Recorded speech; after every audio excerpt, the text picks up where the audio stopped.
সতীমাতা কন্যাটির রূপ লাবণ্য দর্শন করে আনন্দে আত্মহারা হতেন, তাকে অত্যন্ত আদর করতেন। বিষ্ণুপ্রিয়ার স্বভাবটি ছিল অত্যন্ত শান্ত।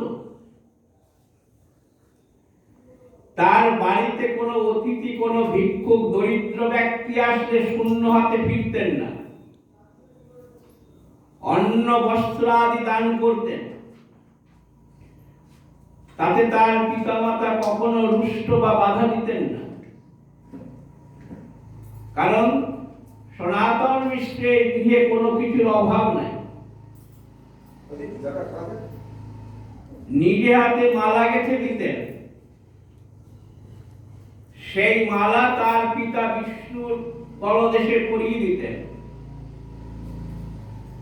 চন্দন ঘষে দিতেন, পিতাকে বিষ্ণু সেবার জন্য সর্বরকমের সহায়তা করতেন। কাজেই এমনই ভাবে বিষ্ণু ঠাকুরের কন্যাটি সকলকার মন জয় করে নিয়েছিলেন।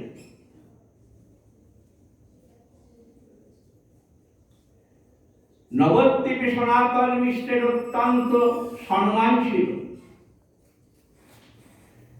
এবং এই জগন্নাথ মিশ্রের সঙ্গেও সনাতন মিশ্রের সখ্যত্ব স্থাপ ছিল। এই বালিকাটি অষ্টম বর্ষীয় হল।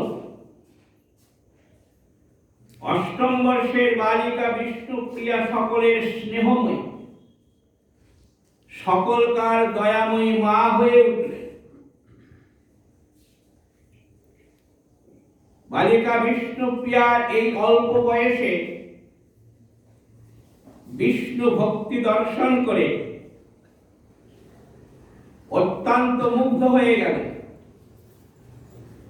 এই অল্প বয়সে বালিকাটি কেমন করে যেন ভক্তি লাভ করল। অতএব সেই সনাতন মিশ্রের কন্যা বিষ্ণুপ্রিয়া দেবী, গৌর গণোদ্দেশ দীপিকা গ্রন্থে বলা হয়েছে যে সনাতন মিশ্র পূর্বলীলায় সত্রাজিৎ রাজা ছিলেন। এবারে তিনি সনাতন মিশ্র নাম ধারণ করে গৌর লীলায় অবতীর্ণ হয়েছে। গৌর লীলায় যে সমস্ত পার্শ্বদগণ আছেন তারা সকলেই কিন্তু পূর্ব লীলার তারা অংশগ্রহণ করেছিলেন। এদিকে জগন্নাথ মিশ্রের পুত্র নিমাই পণ্ডিত এই অল্প বয়সেই তার বাল ও চপলতা দর্শন করে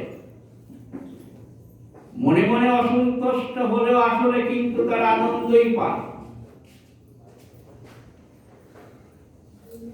সেই নিমাই পণ্ডিত যেমন তার অঙ্গের জ্যোতি, তেমনি তার দীর্ঘ শরীর, তেমনি তার অঙ্গ সৌষ্ঠব সকল মানুষকে আকৃষ্ট করতেন জগন্নাথ মিশ্রের এই পুত্র। সেই জগন্নাথ মিশ্র তিনি তার পুত্রটিকে অত্যন্ত স্নেহ যত্ন আদর করতেন। সচিরানন্দন গৌর সুন্দর যখন অষ্টম বর্ষের বয়স্ক শিশু, নবীন কিশোর রূপে নবদ্বীপবাসীর মন হরণ করেছেন এবং সেই নবদ্বীপের অগণিত নরনারীকে বাল্য চাপল্য লীলায় সকলকে উন্মত্ত করে বাল্য লীলার রসে ভাসিয়েছিলেন। ঠিক সেই সময় জগন্নাথ মিশ্রের পুত্র নিমাই পণ্ডিত গঙ্গায় স্নানে গিয়ে একটিবার দর্শন করেছিলেন এবং দেখেছিলেন মাকে প্রণাম করতে। এবং ভক্তি ভরে মা তাকে যেভাবে আশীর্বাদ করতেন, তাতে নিমাই পণ্ডিত মনে মনে ভেবেছিলেন তাকে আদর করারই পাত্রী বটে। এইভাবে গঙ্গার ঘাটে যখন প্রত্যেক দিন দেখা হয়, ওদিকে সচিরানন্দন গৌরহরির বয়স যখন হলো 11 বৎসর, সনটা হচ্ছে 1497, তখন তার পিতা শ্রী জগন্নাথ মিশ্রের দেহত্যাগ। তখন মা সতী মাতা অভিভাবক শূন্যতার এই পুত্রকে নিয়ে যেন অন্ধকার দেখতে লাগলেন। পাড়া প্রতিবেশীগণ এসে সতী মাতাকে বলছেন যে সতী, এক কাজ করো, তুমি তোমার পুত্রের বিবাহ দেওয়ার ব্যবস্থা করো, বিবাহের ব্যবস্থা করো, তাহলে তুমি নিমাইয়ের সম্বন্ধে কিছুটা আশ্বস্ত হতে পারো। অতএব সেই মতন লক্ষ্মীপ্রিয়া দেবীর সঙ্গে বিবাহ সম্বন্ধ স্থির হয়েছিল নিমাই পণ্ডিতের।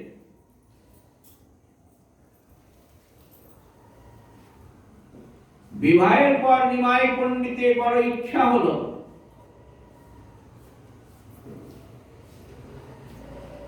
তার সেই ঠাকুমা এবং ঠাকুরদাদা এখনো জীবিত আছেন,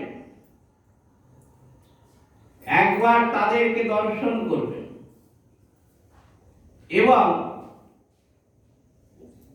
তাদের পূর্বপুরুষের ভিটাটাও দর্শন করবেন এবং সেখান থেকেও তার দাদু নিমাইকে যাওয়ার জন্য আমন্ত্রণ করেছিলেন। যাই হোক, শুভ দিনে শুভ লগ্নে শুভ তিথিতে নিমাই তিনি পূর্ববঙ্গে যাত্রা করেছিলেন। পূর্ববঙ্গে থাকাকালীন নবদ্বীপে লক্ষ্মীপ্রিয়ার সর্পদংশনে মৃত্যু হয়। যদিও এই মৃত্যু সম্বন্ধে বিস্তৃত আলোচনা হয়েছে, যাই হোক, স্বল্প উপলক্ষ মাত্র। এইভাবে যখন লক্ষ্মীপ্রিয়ার অকাল মৃত্যু হল, মা সতী মাতার গৃহ আবার অন্ধকারময় হয়ে গেল। নিমাই গৃহে নাই।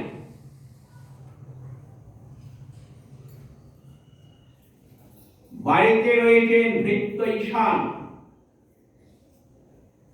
সেই ক্রমে সান্ত্বনা দিয়ে রাখতেন সতী দেবীকে। যথারীতি নিমাই পূর্ববঙ্গ থেকে ফিরে আসলেন। এই নিদারুণ মর্মঘাতী সংবাদ শ্রবণ করে নিমাই অত্যন্ত ব্যথিত,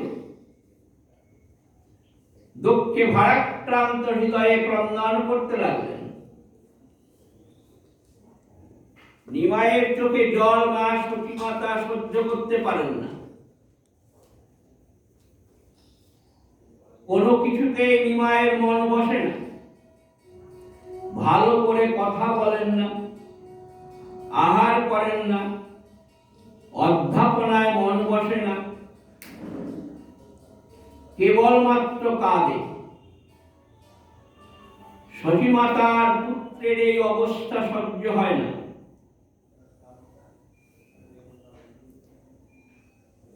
চন্দ্রশেখর আচার্য, নিমাইয়ের মেসোমশাই, এবং সর্বজয়া দেবী তার মাসি, এরাই একমাত্র তাদের নিকট আত্মীয় বলা যেতে পারে। তাই সতী মাতা চন্দ্রশেখর এবং ভগিনী সর্বজয়ার সঙ্গে আলোচনা করলেন এই নিমাইয়ের এই অবস্থা সম্বন্ধে। তারা সকলেই ঠিক করলেন যে নিমাইকে পুনরায় বিবাহ দেওয়া প্রয়োজন, তা না হলে নিমাইকে ঘরে রাখা কিন্তু মুশকিল হয়ে যাবে। সেই মতো নিমাইচদের বয়স তখন অনাধিক 20 বৎসর, মানে 20 বৎসর। যেমন সর্বগুণের গুণমণি, তেমনি পণ্ডিত শিরোমণি, অপরূপ রূপরাশি সম্পন্ন, তরুণ বয়স্ক, নবীন যুবক। দুঃখের বিষয়, তার অভিভাবক শূন্য, তার পিতা নাই এবং সংসারে আর্থিক সচ্ছলতা নেই, অত্যন্ত দরিদ্র।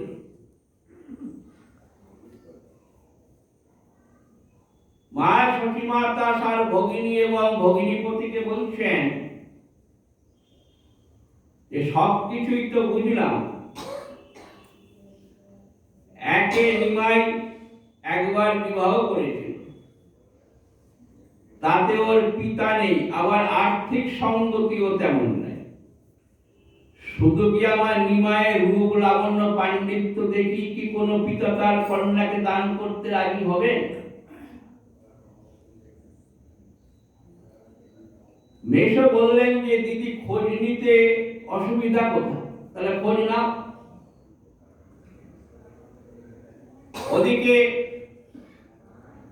রাজপণ্ডিত সনাতন মিশ্র তিনিও দেখছেন কন্যাটির বিবাহ দেওয়া প্রয়োজন। সেই সময় নবদ্বীপে বৈদিক ব্রাহ্মণের সংখ্যা অত্যন্ত অল্প ছিল, কাজে সুপাত্র পাওয়া বড়ই দুষ্কর। কন্যা বিবাহযোগ্য হয়েছে, উপযুক্ত পাত্র পাওয়া যাচ্ছে না।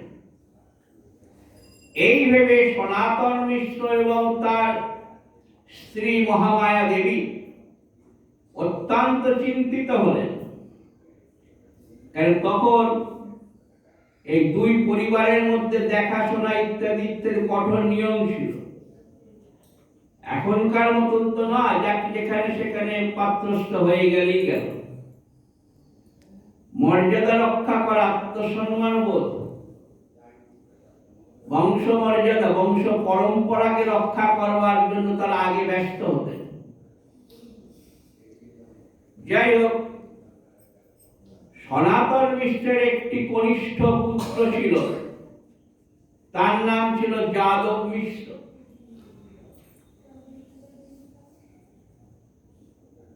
বিষ্ণুপ্রিয়ার বয়স 11 বর্ষে পদার্পণ করেছে।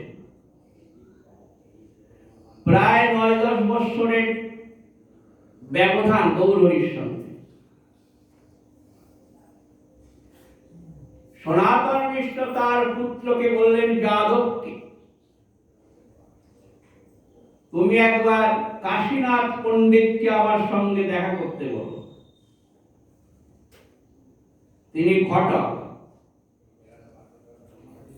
সেই মতন যাদব মিশ্র তাকে সংবাদ দিলেন। যখন তিনি আসছেন সনাতন মিশ্রের বাড়িতে, সেই সময় চন্দ্রশেখর আচার্যের সঙ্গে দেখা হলো কাশীনাথ ঘটকের। তাকে দাঁড় করিয়ে বলছেন, আপনি তো সবই জানেন। কি ব্যাপারে? না, আমাদের নিমাই বাবাজির সম্বন্ধে। বলে, সবই তো জানি। নিমাইয়ের ভাগ্যে যে এইরকম কে জানে। তা দেখুন, আপনি তো এই সব কাজ করেন। যদি সেরকম কোন একটা সুপাত্রী আপনার সন্ধানে থাকে, তাহলে একটু নিমাইয়ের জন্য যোগাযোগ করবেন। বলে, আচ্ছা আচ্ছা। যাচ্ছে রাজপণ্ডিতের বাড়িতে, স্বাভাবিক পাওনা দাওনা ভালোই হবে। যখন ডেকেছেন, তাকে সম্মান করে বসিয়ে বসিয়ে ইত্যাদি ইত্যাদি করা হলো। কাশীনাথ ঘটককে বলা হলো যে আমার কন্যা তো বিবাহ যোগ্যা হয়েছে, আপনি একটি ভালো পাত্রের সন্ধান দিন, আছে আপনার? বলে এই মুহূর্তে ঠিক মনে পড়ছে না, তবে এই আস্তে আস্তে একটা সংবাদ পেয়েছে। সেটাকে জগন্নাথ মিশ্রের পুত্র নিমাই পণ্ডিত।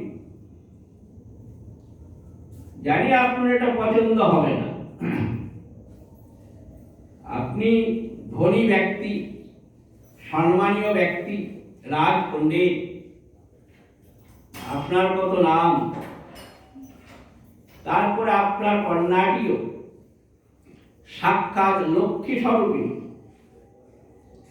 এই মুহূর্তে নিমাই পণ্ডিতের কথাটা মনে পড়লো, তাই বলে ফেললাম, বলতে চাইতাম না। সনাতন মিশ্র নিমাই পণ্ডিতের নামটি শ্রবণ করে মনে মনে অত্যন্ত উৎফুল্ল হলেন, কিন্তু প্রকাশ করলেন না।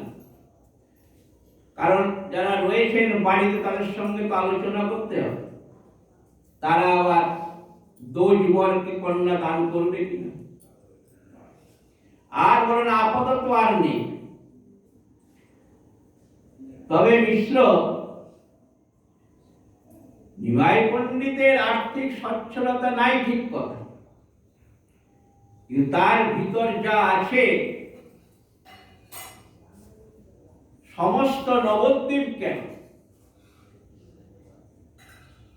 সারা বঙ্গদেশে আছে কিনা সন্দেহ। সেটা কি? সেটা হচ্ছে তার জ্ঞান, তার পাণ্ডিত্য। যে কথা দিয়ে শুরু করেছিলাম,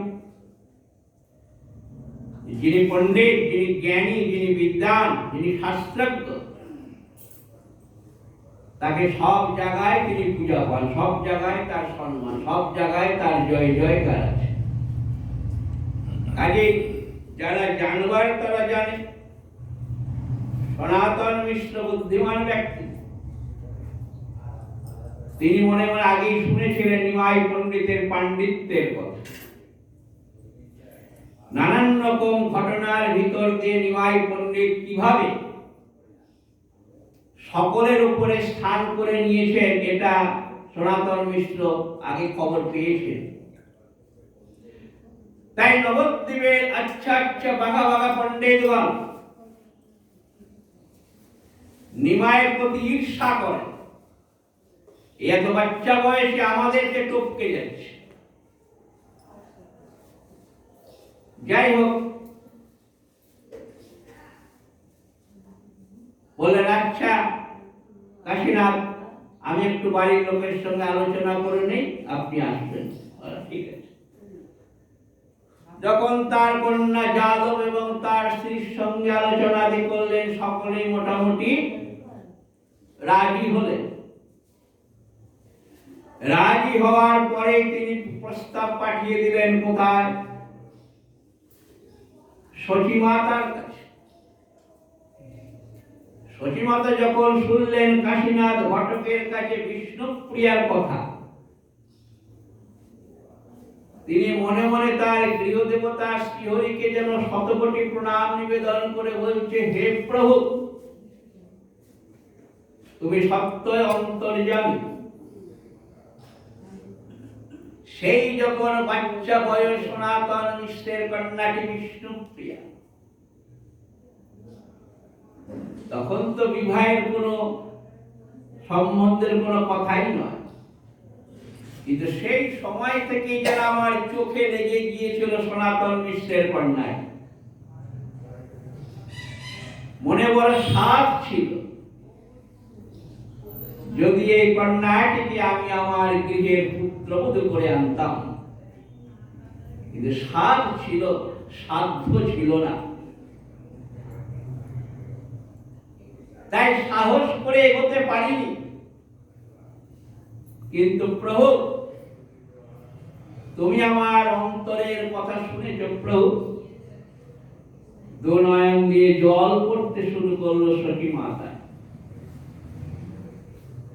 যাই হোক, কাশীনাথ ঘটককে বললেন, ঠিক আছে, আপনি যোগাযোগ করুন, আমার নিমায়ের সম্বন্ধে সব তাদেরকে জানাবেন। বলে সব জানে তারা, আর নতুন করে জানাতে হবে না। বেশ, ঠিক আছে। এইভাবে উভয়ের দিক থেকে সিদ্ধান্ত হয়ে গেল।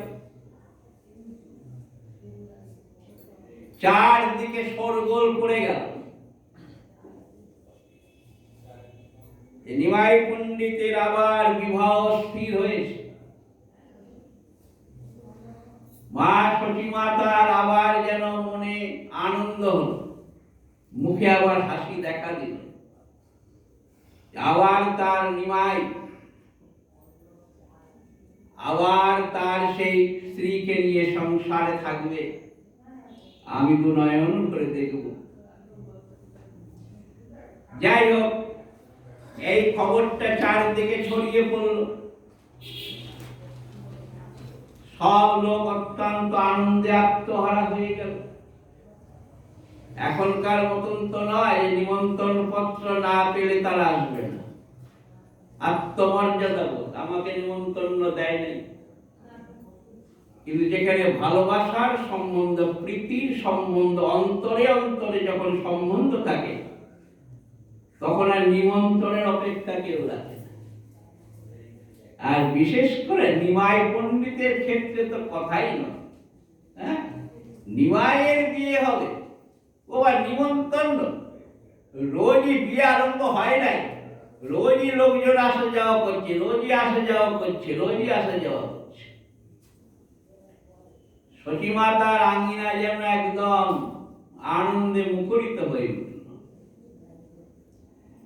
এই খবর পেলেন ধনাঢ্য, মানে ধনী ব্যক্তি, বুদ্ধিমন্ত খান।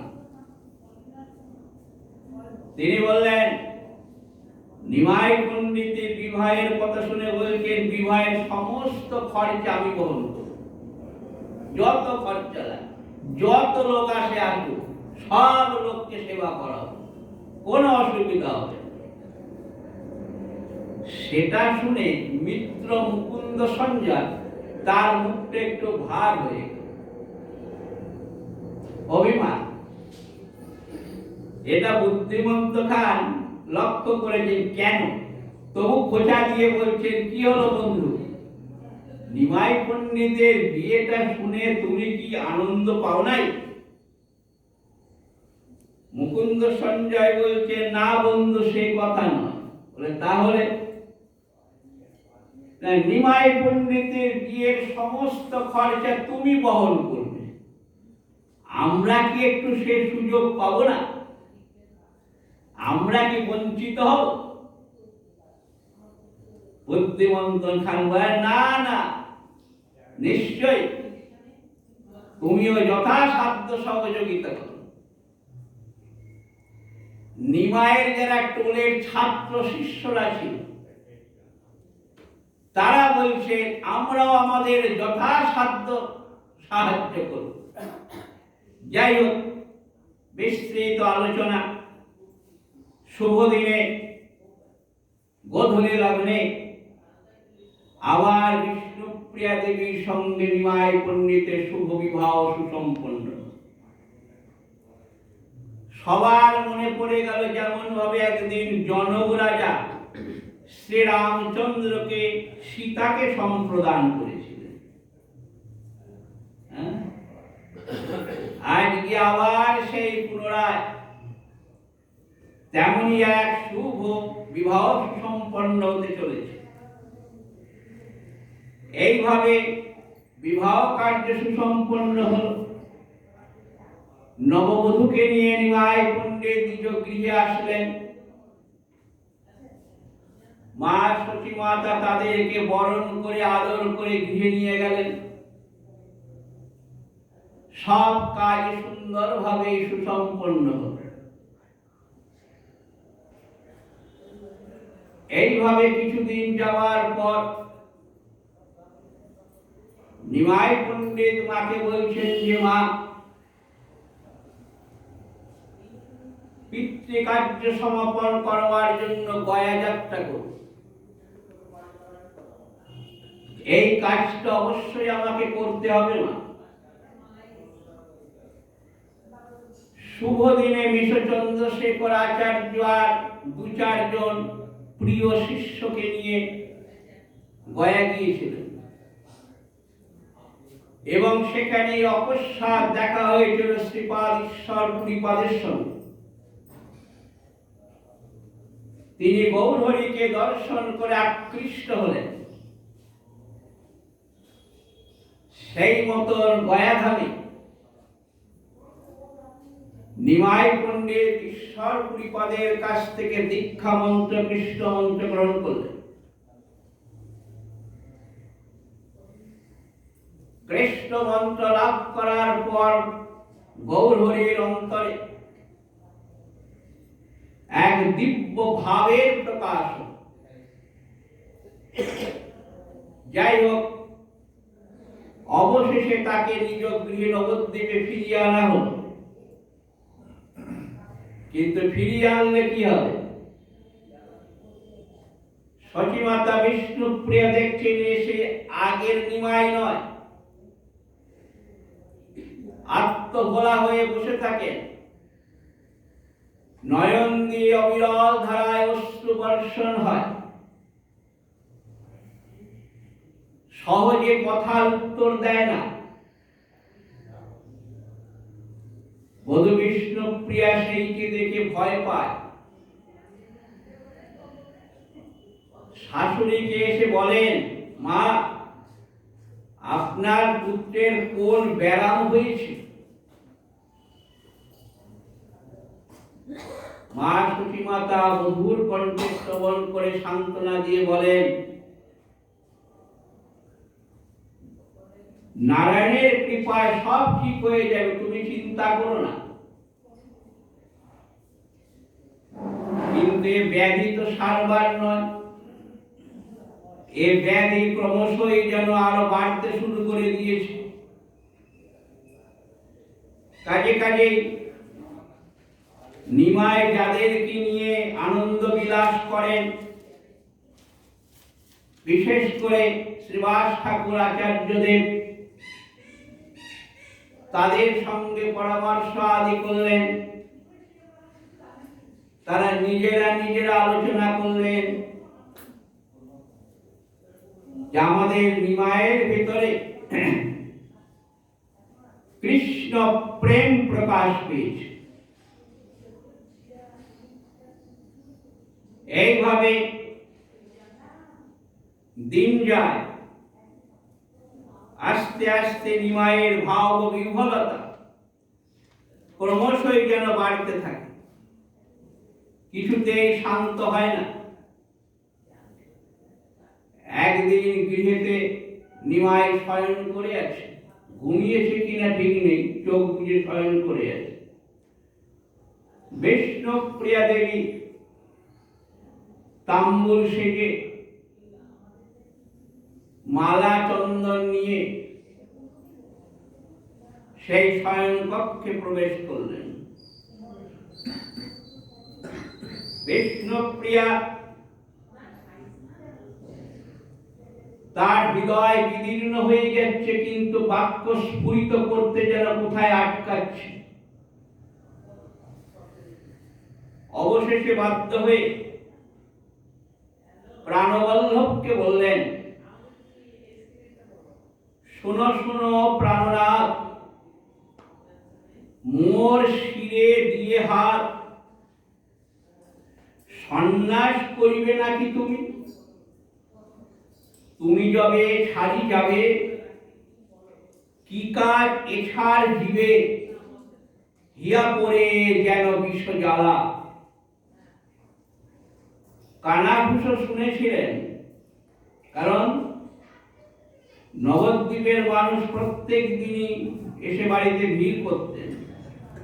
কে কোনভাবে এই কথাটা বিষ্ণুপ্রিয়ার কানে দিয়েছিল কে জানে, তাই শুনেছিলেন, বিশ্বাস করেন নাই। কিন্তু এইভাবে তার স্বামীর যে ভাবের পরিবর্তন হচ্ছে দেখে তিনি আর না বলে পারলেন না। বিষ্ণুপ্রিয়ার কথা শ্রবণ করে গৌরহরি তাকে তত্ত্ব উপদেশ দিলেন, যেটা সেই নচনদাস ঠাকুর তার চৈতন্য মঙ্গল গ্রন্থে বলেছেন। কি উপদেশ দিলেন গৌরহরি? জগতে যতেক দেখো, মিছা করি সব দেখো, সত্য এক সবে ভগবান। আমি যথা তথা যাই, আছি এ তোমার ঠাই, সত্য সত্য কহিলাম দৃঢ়। গৌরহরি তত্ত্বোপদেশ দিয়ে বলছেন যে বিষ্ণুপ্রিয়া একমাত্র সত্য ঈশ্বর স্বয়ং ভগবান, আর জগতে সব মিথ্যা। আমি যেখানেই যাই বা যেখানেই থাকি না কেন, আমি সত্য সত্য দৃঢ় করে বলছি, আমি তোমারই আছি, তোমারই থাকবো। বিষ্ণুপ্রিয়া দেবী তার শাস্ত্র জ্ঞান ছিল। যার বাবা রাজ পণ্ডিত, তার মেয়ে কি শাস্ত্র জ্ঞানী হতো, তার শাস্ত্র জ্ঞান ছিল এবং বুদ্ধিমতী ছিলেন। তিনি প্রভুর কথার মর্মার্থ বুঝতে পারলেন, অর্থাৎ আমি যা শুনেছি তা সত্য। তা নাহলে প্রভু কেন বললেন আমি যথা তথা যাই? তাই বিষ্ণুপ্রিয়া দেবী ঠিক তার সেই প্রভুর তত্ত্ব উপদেশের সমতুল্য ভাবে বললেন গৌরহরিকে। বিষ্ণুপ্রিয়া দেবী কৃষ্ণ আজ্ঞা বাণী শুনি, বিষ্ণুপ্রিয়া মনে গণি, স্বতন্ত্র ঈশ্বর তুমি প্রভু। নিজ সুখে কর কাজ, কে দিবে তাহাতে বাদ, প্রভুর না দিবে কত। বিষ্ণুপ্রিয়া দেবী কিন্তু বুঝে গিয়েছেন তার এই স্বামী সাধারণ কোন মানুষ নয়। প্রায় 4 বছর হতে চলল ঘর করছেন, তো বুঝে গিয়েছেন তার স্বামী রত্নটি কি মূল্যবান বস্তু, যার জন্যই বলতে পারলেন কৃষ্ণ আজ্ঞা বাণী শুনি, বিষ্ণুপ্রিয়া মনে গণি। যে তোমার ইচ্ছাকে কে বাধা দিতে পারে প্রভু? তুমি স্বতন্ত্র ঈশ্বর,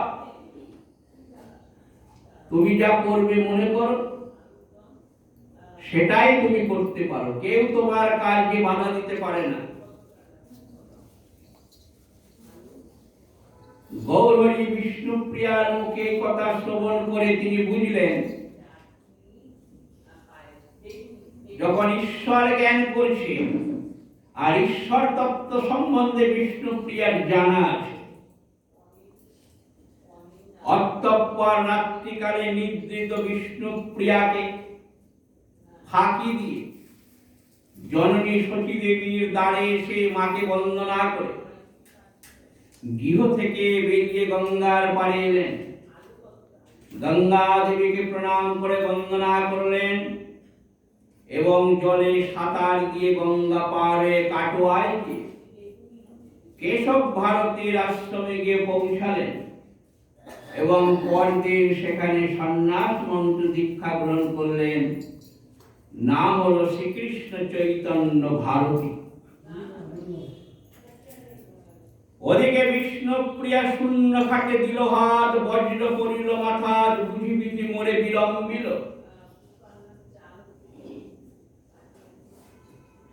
খাটে যখন হাত পড়েছে শূন্য খাট, বুঝে গেলেন। তাই বলছেন বুঝি বিধি মোরে বিলম্বিল, বিধি আমার উপর কুপিত হয়েছে, বিধি আমার বিরুদ্ধে গেছে। বজ্র পড়িল মাথা, করুণা করিয়ে কান্দে, কেশবেশ নাহি বান্দে, সতীর মন্দির কাছে গেল। তাড়াতাড়ি গিয়ে সতী দেবীর ঘরের কাছে গিয়ে অঝরে কাঁদতে শুরু করলেন। তার ক্রন্দান শুনে মা সখী মাতা তাকে বক্ষে জড়িয়ে ধরলেন। অঝরে কার্যের বিষ্ণুপ্রিয় বাক্য স্ফুরিত হচ্ছে না। এই প্রত্যুষে বধুরে ক্রন্দনের ধ্বনি যেন সখী দেবীর অন্তরে যেন আঘাত করছে। কি এমন নিদারুণ দুর্ঘটনা হলো, দুঃসংবাদ হলো যে আমার বধূ এমন ভাবে প্রভাতে হাউতাস করে ক্রন্দন করছে। লোচন দাস ঠাকুর সেই সময়কার ভাবটির বর্ণনা করেছেন। বিষ্ণু প্রিয়া কান্দনেতে পৃথিবী বিদরে, পশু পক্ষী লতাতরু এ পাষানো ঝুড়ে,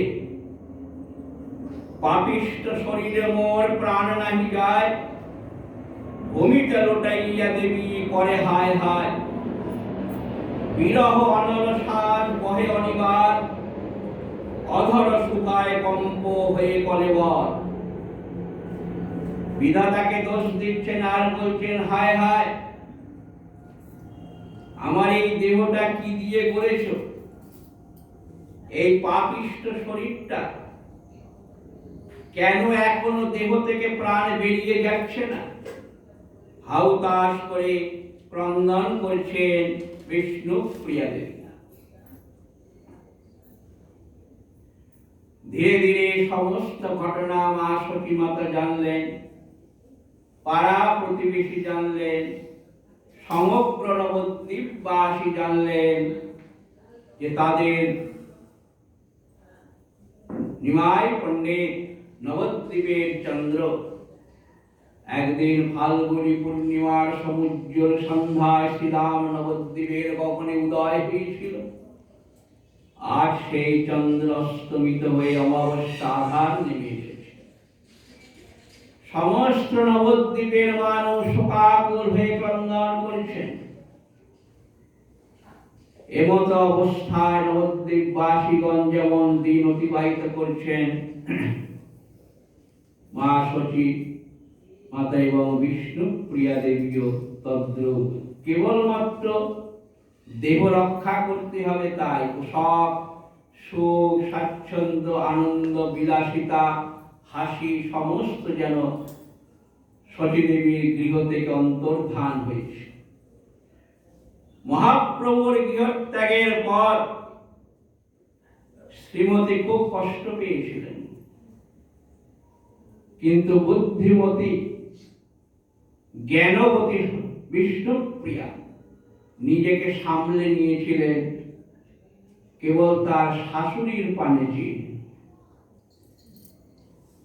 কারণ সে যদি দুঃখে ক্রন্দন হাউতাস করেন, সেইটি যদি সতী দেবীর কানে যায় দেখে, তিনি হয়তো আর সহ্য করতে পারবেন না। তাই মনের ব্যথা মনেই চেপে রেখে বিষ্ণুপ্রিয়া দেবী ঘরে তার প্রধানা সখী কাঞ্চনার সঙ্গে বিলাপ করতেন। সে বিলাপের ধ্বনি সতীমাতার কানে যেন না যায়, দ্বার বন্ধ করে রাখতেন।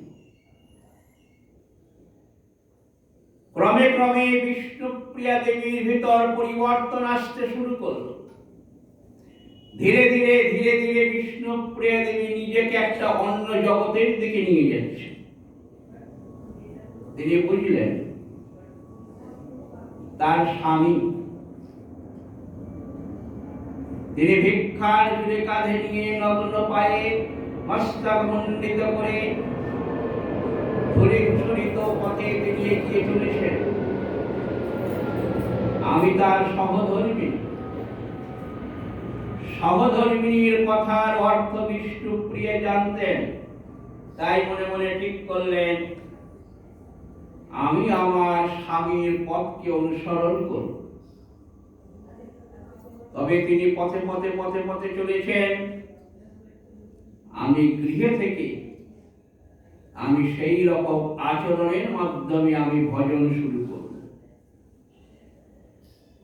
তাই বলছেন ঘনশ্যাম চক্রবর্তী তার গ্রন্থে লিখলেন, প্রভুর বিচ্ছেদে নিদ্রা ত্যাগিল নেত্রেতে, কদাচিৎ নিদ্রা হইলে শয়ন ভূমিতে। প্রায় ঘুম চলে গেছে। যদি কখনো একটু ঘুম আসে তাও মাটির মধ্যে শয়ন করেন, ভূমিতে শয়ন করেন। হরিনাম সংখ্যাপূর্ণ তণ্ডুলে করয়, সেই তণ্ডুল পাঠ করি প্রভুরে অর্পয়। ৩৬ অক্ষর নাম নিতেন, একটি করে তণ্ডুল সংখ্যা রক্ষা করতেন। এইভাবে নাম সংখ্যা পূর্ণ হলে যতটুকু তণ্ডুল হতো সেইটুকু রন্ধন করে গৃহদেবতার উদ্দেশ্যে অর্পণ করতেন, গৌরহরির উদ্দেশ্যে অর্পণ করতেন। তাহার ওই কিঞ্চিত মাত্র করে ভক্ষণ, অতি অল্প সামান্য তিনি ভক্ষণ করতেন। কেহ না জানো এ কেনে রাখো এ জীবন। এইভাবে সন্ন্যাস নেওয়ার পর বিষ্ণুপ্রিয়া দেবীর দৈনন্দিন জীবনটি অতিবাহিত হচ্ছে। সন্ন্যাস নেওয়ার পর শাস্ত্রের নিয়ম অনুসারে জননী জন্মভূমিকে দর্শন করতে হয়। তাই প্রভু আমার জননী জন্মভূমিকে দর্শন করবার জন্য আসলেন। চারদিকে খবর হয়ে গেল, দলে দলে লোক শান্তিপুরের দিকে চলতে শুরু করলেন এবং শান্তিপুর থেকে তিনি এসেছিলেন নিজ জন্মভিটা অর্থাৎ নিজের গৃহের আঙিনায়। যখন এসেছিলেন বিষ্ণুপ্রিয়া দেবী অবগুণ্ঠন প্রদীপ দিয়ে তাকে আরতি করেছিলেন মাত্র। যখন প্রণাম করলেন, প্রণাম করে যখন মুখ তুললেন, দেখলেন সেখানে আর তার প্রভু নাই। সেখানে রয়েছে এক জোড়া কাষ্ঠ পাদুকা খড়গ রয়েছে। বিষ্ণুপ্রিয়া দেবী সেই পাদুকাকে প্রভুর প্রীতির উপহার বলে মনে করে মস্তকে স্থাপন করলেন। নয়ন দিয়ে প্রেমাস্ত্র বাহিত হচ্ছে, পক্ষে ধারণ করলেন সেই পাদুকা। তারপর থেকে নতুন করে বিষ্ণুপ্রিয়ার ভজন এই কাষ্ঠ পাদুকায় তিনি সেবা করতে শুরু করলেন। পাদুকার সামনে বসে তিনি নাম সংখ্যা পূর্ণ করেন। সতী মাতা দেহত্যাগ করলেন। বিষ্ণুপ্রিয়া আরো যেন অসহায়া হয়ে গেলেন। নিমাই পণ্ডিতের কাছে নীলাচলে খবর গেল মায়ের সংবাদ এবং বিষ্ণুপ্রিয়ার কঠোর ভজনের কথা। নিমাই পণ্ডিত মনে মনে অত্যন্ত প্রসন্ন হলেন, যেন মনে মনে বলছেন, যা আমার কার্য পূর্ণ হলো। আমি একদিন এই জীবের কল্যাণের জন্য, জীবকে হরিনাম দান করবার জন্য, জীবের কণ্ঠে হরিনাম ধ্বনিত হবার জন্য আমি সন্ন্যাস গ্রহণ করে গৃহত্যাগ করেছিলাম। আজ লোক বিষ্ণুপ্রিয়ার এই ভজন দেখে তারাও হরিনাম সংকীর্তন করবে, বিষ্ণুপ্রিয়ার সেই ভজন তারা গ্রহণ করবে। নিমাই পণ্ডিত তিনি মনে মনে ভাবলেন, আর একটা কাজ বাকি আছে।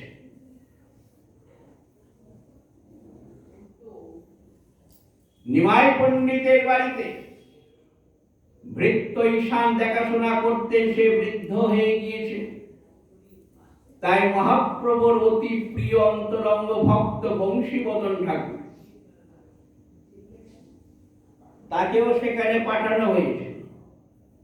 ভৃত্য ঈশান দেহত্যাগ করার পর এই বংশীবদন ঠাকুর তিনি বাড়ির সমস্ত দেখাশোনা ইত্যাদি ইত্যাদি করতেন। বিষ্ণুপ্রিয়া দেবী নিজ ঘরে শয়ন করে আছেন, বংশীবদন ঠাকুর বারান্দায় শয়ন করে আছেন। রাত্রির বেলায় দুজনকে গৌরহরি আমার স্বপ্ন আদেশ করলেন, মিছে তোমরা দুঃখ করো না, কেঁদো না, আমি তোমাদেরকে ছেড়ে কখনো কোথাও যাইনি, যাব না। যে নিম্ব বৃক্ষের তলে আমি জন্মগ্রহণ করেছিলাম, যে নিম্ব বৃক্ষের তলে মা আমাকে স্তন্যদান করেছিলেন আমার বদনে, সেই নিম্ব বৃক্ষটি দিয়ে আমার দারু বিগ্রহ তৈরি করে তার সেবা কর।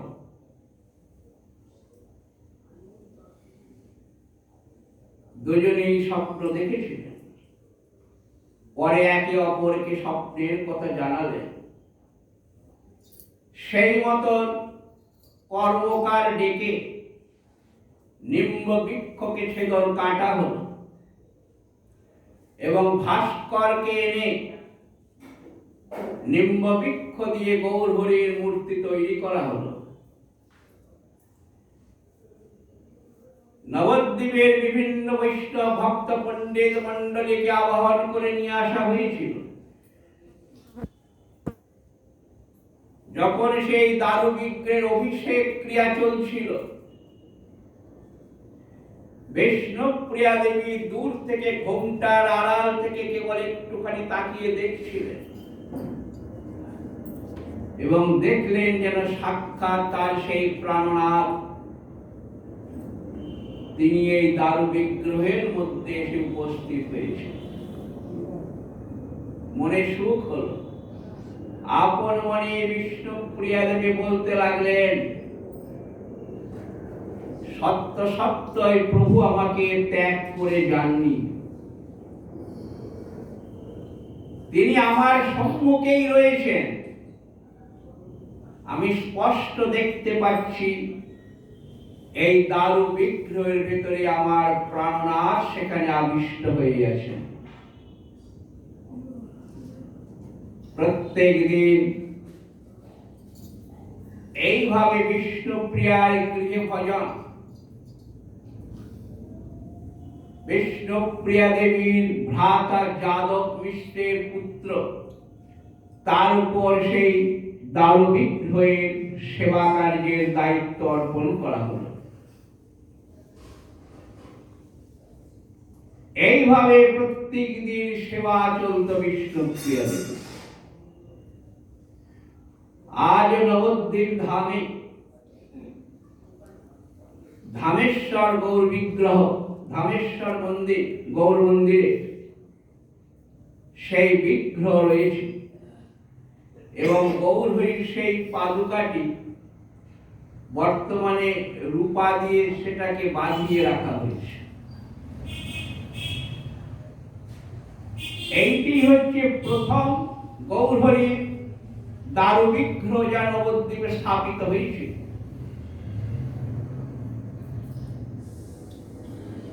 এমন একজন মহিয়সী নারী ছিলেন বিষ্ণুপ্রিয়া দেবী, কিন্তু সেভাবে তার প্রচার জগতে নেই। এখনো সেভাবে বিষ্ণুপ্রিয়া দেবীকে সেবা পূজা আবাহন করা হয় না এবং বিষ্ণুপ্রিয়ার সেই মূর্তিও খুব একটা চোখে পড়ে না। ষোড়শ শতাব্দীর গরীয়সী মহিলার মধ্যে বিষ্ণুপ্রিয়া দেবী অন্যতম ছিল।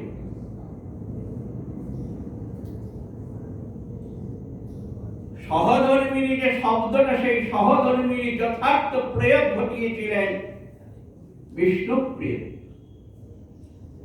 এই সহধর্মিণী তার ভেতরে অর্থটি রয়েছে, অর্থাৎ যিনি আমার স্বামী, তার ধর্মের সহায় যিনি, তিনি সহধর্মিণী। স্বামী কৃষ্ণ ভজন করেন, হরিকথা বলেন, কিন্তু তার স্ত্রী বিপথে, তাকে সহধর্মিণী বলবো কেমন করে? শাস্ত্রের বিচারে। কারণ শাস্ত্রই তো হচ্ছে আমাদের দর্পণ। যেমন আমার মুখ দর্পণ ছাড়া দেখতে পাবো না, আমার মাথা দেখতে পাবো না, দর্পণকে দেখতে হয়। তেমনি শাস্ত্ররূপ দর্পণের মাধ্যমে আমি অবগত হব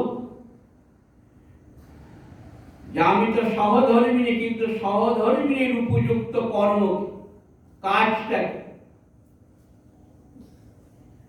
অনেক সময় দেখা যায় স্ত্রী ভক্তি পথে আছেন, কিন্তু তার স্বামী থাকে না। না থাকলেও তার স্ত্রীর কর্তব্য হচ্ছে তার স্বামীকে ধর্মপথে, ভক্তি পথে আনয়ন করা। এটা সহধর্মিণীর একটা বিরাট ভূমিকা।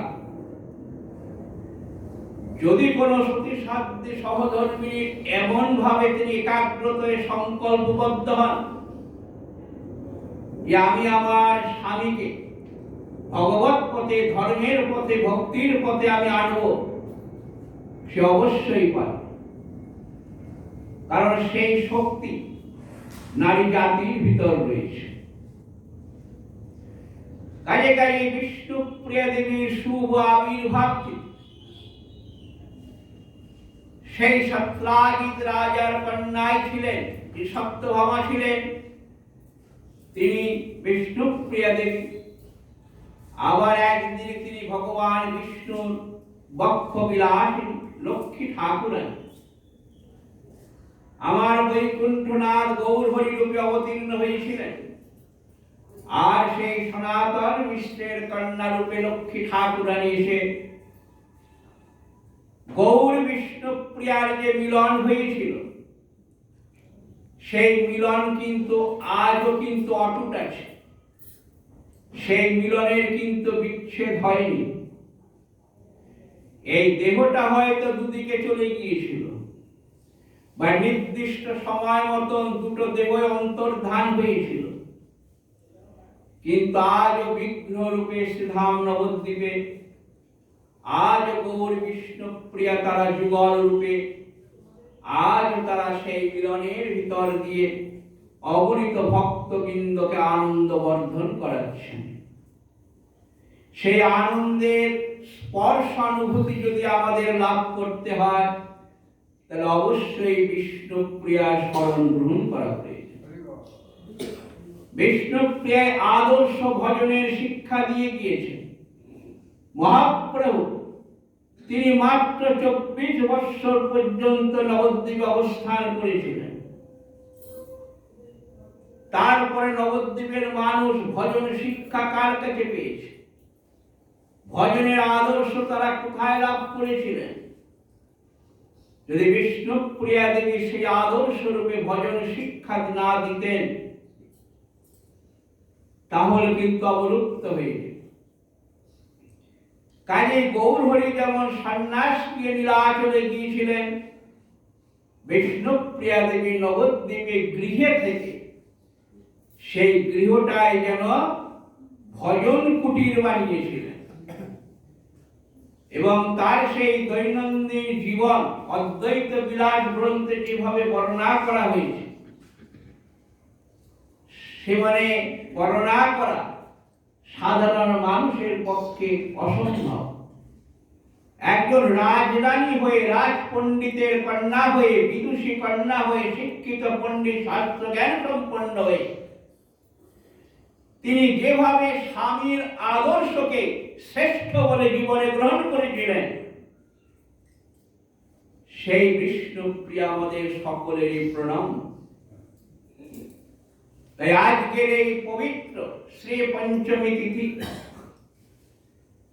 সেই গৌরঘরণী বিষ্ণুপ্রিয়া দেবীর শুভ আবির্ভাব। এই হরিসভায় এখানে ছিল, তাই ভক্তমণ্ডলী আগমন করেছি আমরা। তাই আজকে এই শুভ পবিত্র দিনে আমরা বিষ্ণুপ্রিয়ার সেই মধুর কথা শ্রবণ করার সুযোগ পেয়েছি। এই সুযোগটা গৌরহরি বিষ্ণুপ্রিয়ার কৃপাতেই পেয়েছে। অতএব সেই বিষ্ণুপ্রিয়া দেবী শ্রীচরণে অনন্ত কোটি প্রণাম নিবেদন করি।